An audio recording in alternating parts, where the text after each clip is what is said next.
हम जब भी भाई के लिए लड़की देखने जाते तो अब्बा लड़की की जगह लड़की की माँ को देखते और नुक्स निकाल कर रिश्ते से इनकार कर देते। कहते कि लड़की की माँ शरीफ औरत नहीं है। हमें बहुत ताज्जुब होता, पर हम चुप हो जाते। जब एक रोज अब्बा अपने दोस्त के बताने पर एक घर रिश्ता ले गए, वहां जाते ही हमारे होश उड़ गए, क्योंकि वो तो एक तवाइफ का कोठा था। लड़की दुल्हन की तरह तैयार हुई सामने बैठी थी। अब्बा ने उस लड़की को देखते ही पसंद कर लिया और रिश्ते के लिए हाँ कर दी। घर आकर अब्बा ने बताया कि वो लड़की बहुत ही नेक है और हमारे घर को जन्नत बना देगी। अब्बा की बात सुनकर घर में कोहराम मच गया। हम में से कोई भी इस रिश्ते पर राजी ना था। भाई ने भी साफ साफ इनकार कर दिया कि मैं मर तो जाऊंगा, मगर एक तवाइफ से शादी नहीं करूंगा। फिर अब्बा ने भाई को कहा कि तुम रात को वहां जाकर एक बार लड़की को देख कर आना। हम सब मजीद हैरान हो गए, लेकिन रात जब भाई लड़की को देखकर वापस लौटे तो रोते हुए अब्बा के पैरों में गिर गए और अब्बा से माफी मांगने लगे। भाई अब्बा से कहने लगे कि आपने मेरे लिए बिल्कुल ठीक लड़की पसंद की है। वो लड़की हमारे घर को जन्नत बना देगी। मैं उस लड़की से शादी करने के लिए राजी हूँ। अब्बा बहुत खुश हुए और उठकर बाहर चले गए, जबकि भाई भी उठकर अपने कमरे में चले गए। ये सब कुछ घर की फिजा को अफसुर्दा कर रहा था। अम्मी ने भाई से पूछने की कोशिश की तो भाई ने रोते हुए कमरे में खुद को बंद कर दिया। सब बहुत परेशान थे कि अब्बा और भाई के दरमियान जरूर कोई बात है। रात परेशानी में कटी। रात के किसी पहर सबको नींद ने अपनी आगोश में ले लिया। सबकी आंख फजर की आजान के वक्त खुली। हमारा घराना एक मजहबी घराना था। अब्बा सबको बाकायदगी से 5 वक्त की नमाज पढ़ाते थे। फिर सबने जल्दी से वजू किया। नमाज के बाद कुरान मजीद की तिलावत की। इस सब के बाद एक नई सुबह का आगाज हुआ। अम्मी और बाजी सबके लिए नाश्ता बनाने लगे। मैं भी मामूल के काम करने लगी। अचानक से अब्बा ने कमरे का दरवाजा खोला, क्योंकि उनके स्कूल जाने का वक्त हो रहा था। अब्बा स्कूल के प्रिंसिपल थे। हमारे अब्बा बहुत ही शफीक और नेक इंसान थे। मैंने जब अब्बा की तरफ देखा तो अब्बा बुझे हुए लग रहे थे। अब्बा ने नाश्ते की मेज पर बैठकर सबको सलाम किया। मैं अब्बा के पास आकर बैठ गई। अब्बा ने बाजी और अम्मी को बुलाया और नाश्ते की मेज पर बैठकर खाने को कहा। सबने हल्का फुल्का नाश्ता किया और अब्बा खड़े हो गए और अपने कमरे की तरफ चले गए। थोड़ी देर बाद तैयार होकर बाहर आए। भाई ने अचानक कमरे का दरवाजा खोला। दोनों के कमरे आमने सामने थे। दोनों की नजरें आपस में टकराईं। भाई की आंखें शर्मिंदगी से झुक गई थी।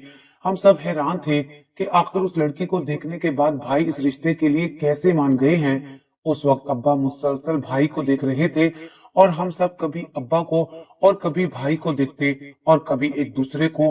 भाई ने आगे बढ़कर अब्बा का हाथ थामना चाहा और अब्बा ने हाथ झटक दिया और कहा, मेरी नजरों से दूर हो जाओ। अब्बा की आवाज आहिस्ता थी, लेकिन लहजा सख्त था। हम सब लरस गए।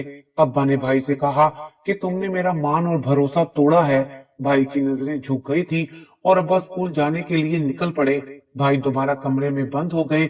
अम्मी ने आगे बढ़कर भाई से उस लड़की के मुतालिक पूछना चाहा, मगर भाई कमरे में दोबारा बंद हो गए थे। अम्मी परेशान होकर सोफे पर बैठ गई। मैं और बाजी कभी बंद दरवाजे की तरफ देखते और कभी अम्मी को। फिर मैं और बाजी अम्मी के कहने पर घर के काम करने लगे और देखते ही देखते दोपहर का वक्त हो गया। मैं और बाजी दोपहर का खाना तैयार करने लगे, क्योंकि अब्बा के आने का वक्त हो गया था। हम दोनों ने खाना तैयार किया। जोहर की नमाज पढ़ने के लिए नियत की। हम दोनों नमाज से फारिग हो गए, लेकिन अभी तक अब्बा नहीं आए थे। हम सबको परेशानी होने लगी। सब काफी परेशान थे, क्योंकि अब्बा भी नहीं आए थे और कई दफा दरवाजा बजाने पर भी भाई कमरे से बाहर नहीं आए थे। फिर अचानक दरवाजे पर दस्तक हुई। मैंने जाकर दरवाजा खोला तो अब्बा सामने थे। दिल को सुकून मिला कि अब्बा आ गए हैं। मैंने अब्बा को सलाम किया और अब्बा जवाब देते ही अपने कमरे में चले गए। फ्रेश होकर बाहर आए तो अब्बा ने भाई के बारे में पूछा। इतने में भाई कमरे से बाहर आ गए और अब्बा को देखते ही उनकी आंखें दोबारा नम हो गई। अब्बा कुर्सी पर बैठ गए और भाई उनके कदमों में सर रखकर जोर जोर से रोने लगे और भाई के इस तरह रोने से सबकी आंखें नम हो गई। अब्बा मुझे माफ कर दें, मुझसे बहुत बड़ी गलती हो गई है। मैंने आपका मान तोड़ दिया है। ये बात मुझे जीने नहीं दे रही और ना ही मरने दे रही है। अब्बा, मुझे लगा था कि मेरी जिंदगी का ये बाप खत्म हो गया है, लेकिन मुझे नहीं पता कि ये इस तरह से मेरे सामने आएगा कि मैं खुद से भी नजरें मिलाने के काबिल भी नहीं रहूंगा। अब्बा ने भाई से मुंह फेर लिया, लेकिन भाई ने अब्बा से कहा कि आप मेरी बात सुने बगैर नहीं जा सकते, मैं बहुत तकलीफ में हूँ। फिर भाई ने बताना शुरू किया, और फिर जो बात भाई ने बताई उसके सुनने के बाद हम सबके पैरों तले से जमीन निकल गई थी। अम्मी का तो रो रो कर बुरा हाल था। भाई बोले, ये उस वक्त की बात है जब मैंने MBBS के लिए मेडिकल कॉलेज में दाखिला लिया था। मैंने कॉलेज में पहली दफा निम्रा को देखा था। वो मुकम्मल तौर पर हिजाब में मलबूस थी। उसकी खूबसूरत आंखें नजर आ रही थी, और वो पहली नजर थी कि मैं उससे मोहब्बत कर बैठा था। और फिर उसके बाद वक्त गुजरता चला गया, लेकिन इस सारे अरसे में निम्रा को भूल ना पाया था। और फिर निम्रा और मेरी एक ही अस्पताल में ड्यूटी लग गई। वो आज भी मुकम्मल तौर पर हिजाब में मौजूद थी, यहाँ तक कि उसके हाथ भी ढके हुए होते थे। मेरे दिल में मोहब्बत का समंदर ठाठे मार रहा था। जिसको मैं इतने अरसे से तलाश कर रहा था, वो मुझे मिल गई थी। मैंने उससे बात करने की कोशिश की, लेकिन मेरी कोशिश नाकाम रही। एक दिन अस्पताल में अचानक से इमरजेंसी हो गई, और सब डॉक्टर्स ने काफी रात गए तक वहां पर अपनी खिदमत सर अंजाम दी। सब डॉक्टर्स में निम्रा भी थी। सब डॉक्टर्स ड्यूटी देकर घर की जानिब जा रहे थे, और मैं भी काफी थका हुआ था। मैंने सड़क की जानिब देखा तो निम्रा सड़क पर खड़ी थी। मुझे उसे वहां देखकर अच्छा नहीं लगा। मैंने गाड़ी जाकर उसके करीब रोकी और उसे लिफ्ट लेने का कहा, मगर उसने इनकार कर दिया। मैंने उससे कहा कि रात बहुत ज्यादा हो गई है, हम लोग एक ही हॉस्पिटल में काम करते हैं, आप मुझ पर भरोसा कर सकती हैं। इतनी रात गई यूं सड़क पर अकेले खड़े रहना कुछ मुनासिब नहीं होगा। निम्रा कुछ देर बाद गाड़ी में बैठ गई, मगर रात काफी हो जाने की वजह से वो घबरा रही थी। मैंने उससे कहा कि आप घबराइए मत, आप मुझ पर मुकम्मल भरोसा कर सकती हैं। मुझे बताएं ताकि मैं आपको आपके घर पहुंचा दूं। मैंने गाड़ी उसके बताए हुए पते पर जाकर रोकी। वो जल्दी से उतर गई। मैंने गाड़ी आगे बढ़ा दी। अगले दिन जब मैं अस्पताल गया तो मेरी नजरें उसकी मतलाशी थी, मगर वो मुझे कहीं दिखाई नहीं दे रही थी। और फिर वो मुझे कॉरिडोर में नजर आई। उसने जब मुझे देखा तो वो मेरी जानिब बढ़ी। उसने मेरा शुक्रिया अदा किया और अपने रात के रवैये पर माजरत तलब की। मैंने उसे कहा कि शुक्रिया की जरूरत नहीं है, ये तो इंसानियत के नाते मेरा फर्ज था। और फिर वो चली गई, और मेरा भी सारा दिन मसरूफ गुजरा। फिर गुजरते दिनों के साथ साथ हम दोनों की दुआ सलाम में इजाफा होता गया, लेकिन इस सारे अरसे में मैंने उसको अभी तक नहीं देखा था, सिर्फ उसकी आवाज सुनी थी। वो मुझसे ज्यादा बेतकल्लुफ नहीं होती थी। शायद उसका ताल्लुक निहायत ही नेक और शरीफ घराने से था। आहिस्ता आहिस्ता हम दोनों के दरमियान दोस्ती हो गई। वो मुझसे अपने घर की बातें करने लगी, जिससे मैंने अंदाजा लगाया उसका घराना बहुत सख्त है। मेरे दिल में हर वक्त यही एहसास रहता था कि उसका चेहरा देखूं। उसका चेहरा भी उसकी आवाज की तरह खूबसूरत है, लेकिन वो हर वक्त हिजाब में रहती थी। मैंने उससे शादी करने का सोचा। बस अब मुझे उससे शादी के लिए रजामंदी चाहिए थी। और फिर एक दिन मैंने उससे कह दिया कि मैं आपको अपनी शरीके हयात बनाना चाहता हूँ। वो खामोश रही, और फिर उसके बाद वो मुझे अस्पताल में 2 दिन दिखाई नहीं दी। मैं ये सोच रहा था कि शायद उसे मेरी बात बुरी लगी है, मुझे उसके घर जाना चाहिए। अभी मैं इसी कश्मकश में था कि 2 दिन गुजरने के बाद वो मुझे अस्पताल में दिखाई दी, और मैंने उससे पूछा, आपने मेरे सवाल का जवाब नहीं दिया। उसने कहा कि मुझे कुछ वक्त चाहिए ताकि मैं अपने घर वालों से बात कर सकूं। और फिर अस्पताल में मुलाकात के अलावा हम दोनों ने एक दूसरे के नंबर्स लिए। हम दोनों की बातचीत मोबाइल फोन पर होने लगी, और यूं बेतकल्फी बढ़ती गई। फिर मैंने एक दिन उससे कहा कि मैं तुम्हें हिजाब के बगैर देखना चाहता हूँ। उसने कहा कि जब हमारी शादी हो जाएगी तो आप मुझे देख लीजिएगा।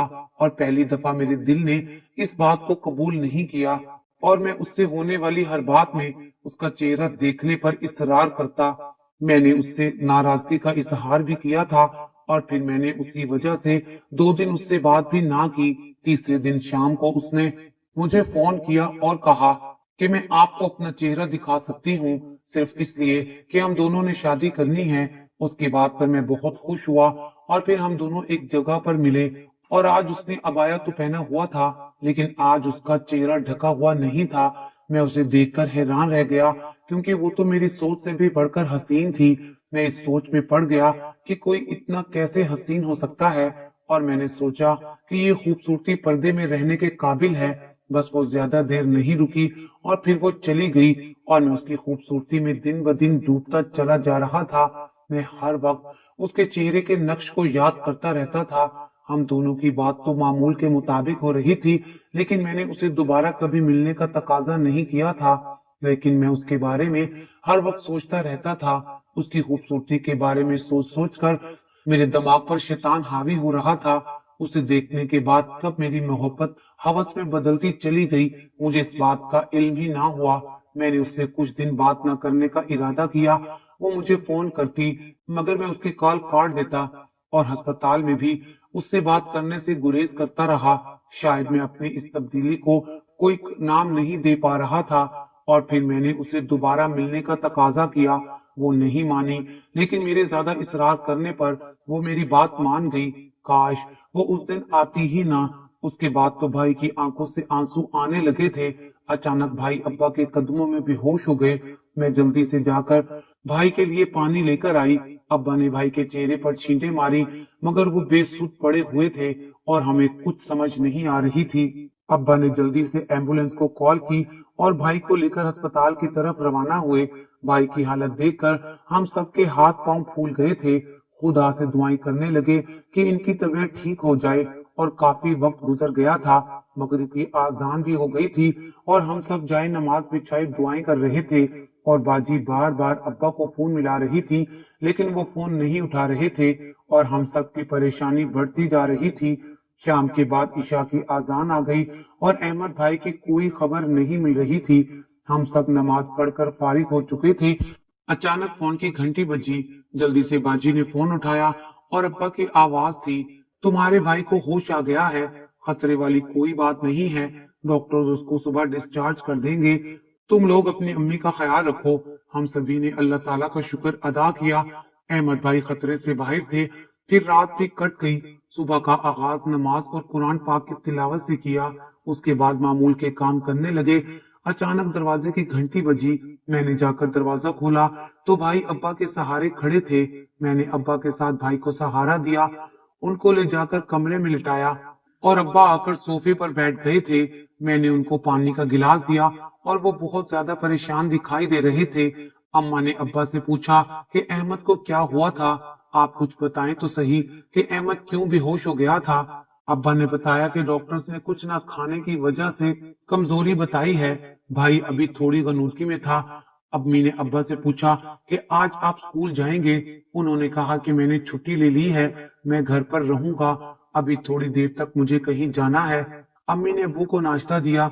उन्होंने खाना खाया और अपने कमरे में कुछ देर आराम के लिए चले गए, और हम सब लोग काम करने लगे। दोपहर में भाई उठ गए थे और अम्मा ने भाई को नहाने का कहा। भाई कुछ बेहतर लग रहे थे। इतनी देर में अब्बा तैयार होकर कमरे से बाहर आए और अम्मी को बताया कि वो कहीं जा रहे हैं, थोड़ी देर तक वापस आ जाएंगे। अहमद भाई अब्बा को परेशानी से देख रहे थे, और फिर सारा दिन गुजर गया। शाम के वक्त अब्बा की वापसी हुई। उनके लिए दरवाजा खोला और उन्हें पानी पिलाया, और उसके बाद उनसे खाने का पूछा तो उन्होंने कहा कि वो खाना खाकर आए हैं। और अम्मा ने उनसे पूछा कि आप कहाँ गए थे। फिर जो अब्बा ने कहा वो हम सब पर बम की तरह फटा था। किसी को भी अपने कानों पर यकीन नहीं आ रहा था कि अब्बा ने जो कहा क्या वो सच है। अब्बा ने कहा कि अहमद और निमरा का कल जुमे की नमाज के बाद निकाह है, और साथ रुखसती भी। हम सब हैरान थे कि हमारा एक ही भाई है और इस तरह से शादी, वो भी इतनी सादगी से। और भाई दरवाजे में खड़े अब्बा की बात सुन रहे थे। अहमद भाई जल्दी से आए, अब्बा के कदमों में बैठ गए। अब्बा ऐसा ना करें, उसने कहा था कि वो मुझे कभी माफ नहीं करेगी, और उसके साथ जो मैंने किया है मैं अब उससे नजरें नहीं मिला पाऊंगा। ऐसा ना करें, मैं उससे निकाह जरूर करूंगा, लेकिन अब्बा मुझे कुछ वक्त दे। अच्छा, तुम्हें वक्त दे दूं और तुम्हें एक और हिमाकत करने की इजाजत दे दूं, और निमरा की जिंदगी मजीद बर्बाद हो जाए और उसका कोठे पर सौदा हो जाए, और फिर मैं अपने आप को भी माफ ना कर सकूं। पता भी है कि आज मैं कहाँ गया था, अपने दोस्त के पास। उसने मुझे बताया कि तुमने जिस लड़की के साथ अहमद का रिश्ता तय किया है उसे फिरदौस भाई बेचने वाली है। मैं उसी वक्त अपने दोस्त के साथ कोठे पर गया। वहां पर निमरा ने मेरे सामने इल्तिजाएं की मुझसे कहा कि मैं उसकी जिंदगी बर्बाद होने से बचा लूं। वो मेरे सामने बहुत रोई। तुम्हें एहसास भी है कि मैं निम्रा के आगे कितना शर्मिंदा हो रहा था। मैं उसी वक्त कोठे वाली को कुछ रकम देकर निम्रा को अपने दोस्त के घर पर छुड़ाया हूँ। उसके साथ तुमने जो किया है वो मैं बताऊं या फिर तुम खुद ही बताओगे? तुमने मेरी तरबियत को किस तरह से पामाल किया है। अम्मा भाई की तरफ खाली नजरों से देख रही थी। अम्मा ने भाई को गिरेबान से पकड़ लिया और कहा कि मुझे सच सच बताओ कि तुमने निम्रा के साथ क्या किया था। अहमद भाई अम्मा के गले लग गए और कहा, अम्मी, मुझसे बहुत बड़ी गलती हो गई है। फिर भाई ने बताना शुरू किया और जैसे जैसे वो बता रहे थे हम सबको अपने कानों पर यकीन नहीं आ रहा था। भाई ने कहा कि जब वो मुझसे मिलने आई तो शाम का वक्त हो रहा था। हम उस दिन भी बाहर एक पार्क में मिले थे और वो बहुत प्यारी लग रही थी। मेरा दिल उसकी खूबसूरती में डूबता जा रहा था और मैंने उसे छूने का इरादा किया। और जब मैंने उसके माथे पर अपना हाथ रखा तो उसने अपना माथा पीछे कर दिया और वो थोड़ी पीछे होकर बैठ गई। मैंने कहा, तुम्हें क्या हुआ है? मुझसे डरने की जरूरत नहीं है। उसने कहा कि मैं तुम्हारी नाराजगी की वजह से आई हूँ। तुम कुछ परेशान लग रहे थे। क्या कोई बात तुम्हें परेशान कर रही है? फिर मैंने उससे कहा कि मैं अभी आता हूँ और उस वक्त शैतान मुझ पर मुकम्मल तौर पर हावी हो रहा था। मैंने अपने दोस्त को फोन किया और उससे कहा कि मुझे कुछ देर के लिए उसका घर चाहिए। तो उसने कहा, ठीक है। मैंने निम्रा से कहा कि मैं तुम्हें कुछ दिखाना चाहता हूँ। मैंने तुम्हारे लिए एक घर लिया है और उसे कहा कि तुम चलकर एक दफा देख लो। निम्रा ने इनकार किया तो मैंने कहा, ठीक है, फिर तुम मुझसे बात मत करो। मेरे नाराज होने पर वो मान गई और वो बोली, ठीक है, मैं तुम्हारे साथ चलती हूँ। शैतान मुकम्मल तौर पर हावी होता जा रहा था। मैं बस उसे छूना चाहता था। मेरी मोहब्बत हवस में बदल चुकी थी। मैं उसे लेकर अपने दोस्त के घर चला गया। वो अंदर जाने से हिचकिचा रही थी, लेकिन मैंने उसे कहा कि तुम मुकम्मल भरोसा रखो, हम घर देखेंगे और फिर चले जाएंगे। मैं उसे घर के अंदर ले गया और फिर मैंने दरवाजे की कुंडी चढ़ा दी और वो मुझसे डरकर 2 कदम पीछे हो गई। अब मैंने उसे हाथ लगाया तो उसने अपना हाथ छुड़ा लिया और फिर मैंने उसे जोर से धक्का दिया और मैंने उससे कहा कि तुम अपने आप को क्या समझती हो? मैं तुमसे इतनी आराम से बात कर रहा हूँ, तुम्हें मेरी बात सुनाई नहीं दे रही क्या? उसने कहा कि अहमद, प्लीज, हम दोनों यहाँ से चलते हैं। मैंने उसकी एक ना सुनी। मैंने उसे धक्का दिया और मैं उसकी अस्मत बर्बाद करने ही वाला था। उसने जोर से लैंप उठाकर मेरे सर पर मारा और मैं दर्द से बिलबिला उठा। उसने जल्दी से दरवाजे की कुंडी खोली और बाहर की तरफ भाग गई और उसका हिजाब मेरे कदमों में पड़ा हुआ था और मैं सड़क पर उसके पीछे दौड़ रहा था। वो एक गाड़ी के आगे आ गई और मुझे लगा कि उसका एक्सीडेंट हो गया है। मैं जल्दी से वहां से भाग गया। भाई की जुबान से ये सब कुछ सुनकर जैसे हमारी जुबान पर ताला लग गया था। और ये ताला तब टूटा जब अम्मी ने एक जोरदार थप्पड़ भाई के चेहरे पर रसीद किया। अम्मी ने कहा कि ये सब करते हुए तुम्हें शर्म भी नहीं आई? ये भी ना सोचा कि तुम भी 2 बहनों के भाई हो? अब्बा भड़क कर बोले कि जब मैं अपने एक दोस्त के साथ रिश्ता देखने गया था तो वहां पर निम्रा ने मुझे पहचान लिया था, क्योंकि जब मैं एक दफा तुमसे अस्पताल मिलने आया था तो उसने मुझे देखा था।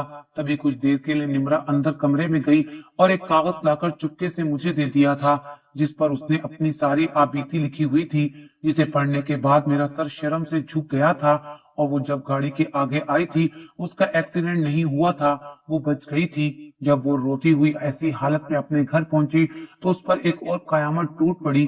उसके शक्की माँ बाप ने उसे जलील करके घर से निकाल दिया और कहा कि अब वो उससे कोई रिश्ता नहीं रखना चाहते। फिर जब वो रोती हुई सड़क पर जा रही थी तो फिर दोस्त भाई की हत्या चढ़ गई। फिर दोस्त भाई उसको अपने साथ ले गई। निम्रा तो अंदर से टूट चुकी थी, उसे तो किसी चीज का होश नहीं था। फिर दोस्त भाई ने उस पर इतने जुल्म किए, उसे वहां नाचने पर मजबूर किया, लेकिन वो अपनी इज्जत की हिफाजत खुद करती रही। ये तो अल्लाह पाक का शुक्र है कि उसने मुझे एक मजलूम की जान बचाने उस घर भेज दिया। मैंने फिर दोस्त भाई को डरा धमकाकर तुम्हारा रिश्ता तय किया और जब मैंने तुम्हें भेजा कि जाकर देखो मैंने तुम्हारा रिश्ता किससे तय किया है, तो मुझे लगा कि शायद तुम निम्रा से माफी मांगोगे और उसे अपने साथ वापस ले आओगे। तब भाई ने कहा कि मैं उसे वहां देखकर परेशान हो गया था। अब्बा, मैं उसे कल ही निकाह करूंगा और मुझे यकीन है कि मैं खुद को उसके काबिल बना लूंगा और उससे माफी की भीख मांगूंगा और तब तक मांगता रहूंगा जब तक निम्रा मुझे माफ नहीं कर देती। अम्मी ने कहा कि तकाजा भी यही है। जब तक निम्रा तुम्हें माफ नहीं कर देगी मैं भी तुम्हें माफ नहीं करूंगी। आज भाई के निकाह का दिन था। अम्मा निम्रा से मिली तो उसके सामने शर्मिंदा हुई और कहा कि मैं तुमसे बहुत शर्मिंदा हूँ बेटी। मेरे बेटे ने जो किया वो नाकाबिले माफी नहीं है, लेकिन तुम अपना दिल नरम करने की कोशिश जरूर करना। अम्मा ने निम्रा को लाल जोड़ा पहनने को दिया। वो तैयार होकर बहुत प्यारी लग रही थी। निम्रा को अम्मा ने सोफे पर बिठाया। इतनी देर में दरवाजे पर दस्तक हुई। अब्बा और भाई के साथ निकाह ख्वाह और गवाह मौजूद थे। सब आकर बैठ गए थे। निकाह ख्वाह ने निकाह पढ़ना शुरू किया। निम्रा उस वक्त बहुत रो रही थी। शायद उसे अपने माँ बाप की याद आ रही थी। अम्मा ने उसे दिलासा दिया और कहा कि जब तुम्हारा निकाह हो जाएगा और फिर जब हम सब तुम्हारे घर जाएंगे, उनसे माफी मांगेंगे, देखना वो भी उसी वक्त मान जाएंगे। अम्मा ने निम्रा को हौसला दिया तो वो निकाह के लिए मान गई। फिर भाई और निम्रा का निकाह हुआ। अम्मा ने निम्रा को खाना दिया और कहा कि मैं जब खाना खा लूं तो उसको भाई के कमरे में छोड़ आऊं। कुछ देर के बाद भाई कमरे में दाखिल हुआ तो निम्रा खिड़की के पास खड़ी रो रही थी। भाई ने रोते हुए निम्रा के कदमों में बैठकर माफी मांगी। निम्रा अब अपनी पिछली जिंदगी भुलाकर एक नई जिंदगी गुजारना चाहती थी, इसलिए उसने भाई से कहा कि मैं आपको अपने साथ बुरा सलूक करने पर माफ करती हूँ। आपने मुझे अपने निकाह में ले लिया है, मुझे इज्जत दी है। मैं अपने खुदा का जितना शुक्र अदा करूं उतना कम है कि उसने मुझे जिल्लत भरी जिंदगी से बचा लिया है। शायद मुझे इस अजियत को भूलने में वक्त लग जाए, लेकिन आपके अम्मा अब्बा बहुत शफीक हैं। उन्होंने मेरे सर पर हाथ रखा है। मुझे उन्होंने इस घर की बहू बनाया है। मैं अल्लाह ताला का शुक्र जितना अदा करूं कम है। उसके बाद सब कुछ ठीक हो गया था। अगले रोज हम सब निम्रा के घर गए और निम्रा और भाई ने उनसे भी माफी मांगी और अपनी शादी के बारे में बताया। निम्रा के वालिदैन ने कुछ देर तो गुस्सा किया और फिर उन्होंने भी अपनी बेटी और मेरे भाई को अपने सीने से लगा लिया। उसके बाद तो हम दोनों घरानों में खुशियों की लहर दौड़ गई थी। हम सब ने मिलकर भाई का वलीमा धूमधाम से मनाया। आज सब कुछ ठीक हो गया है। निम्रा भाभी और भाई अपनी एक नई और खुशगवार जिंदगी गुजार रहे हैं।